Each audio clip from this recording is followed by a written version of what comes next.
నమస్తే కడప వార్త. కడప జిల్లా ఒంటిమిట్ట జెడ్పీటీసీ ఎన్నికల్లో తీవ్ర ఉద్రిక్తతగా మారింది.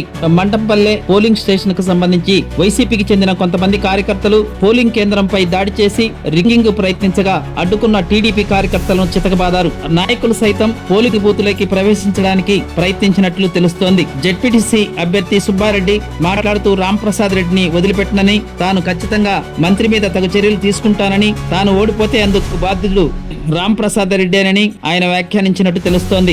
మంత్రి రాంప్రసాద్ రెడ్డి మాట్లాడుతూ టీడీపీ అధికారంలో ఉన్న కొంతమంది పోలింగ్ సిబ్బంది, పోలీసులు వైసీపీ రిగ్గింగ్ కు సహకరించారని వారు అన్నారు. ఉదయం నుండి ప్రశాంతంగా ప్రారంభమైనటువంటి ఎన్నికలు జగన్ మేనమామ రవీంద్రనాథ్ రెడ్డి, మాజీ డిప్యూటీ సీఎం అంజద్ బాషా, కోడూరు మాజీ ఎమ్మెల్యే కొరమిట్ల శ్రీనివాసులు రిగ్గింగ్ కు పాల్పడడానికి ప్రయత్నించారని మంత్రి మండిపల్లి రాంప్రసాద్ రెడ్డి అన్నారు. రిగ్గింగ్ కోసం తీవ్రంగా యత్నించారని టీడీపీ వర్గాలు ఆరోపిస్తున్నారు. టీడీపీ కార్యకర్తలపై వైసీపీ వారు దాడి చేయడం అంతటా చర్చనీయాంశంగా మారింది.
ప్రతి ఒక్కరూ తప్పనిసరిగా యూట్యూబ్లోకి వెళ్ళి కడప వార్తను లైక్ చేయండి, సబ్స్క్రైబ్ చేయండి.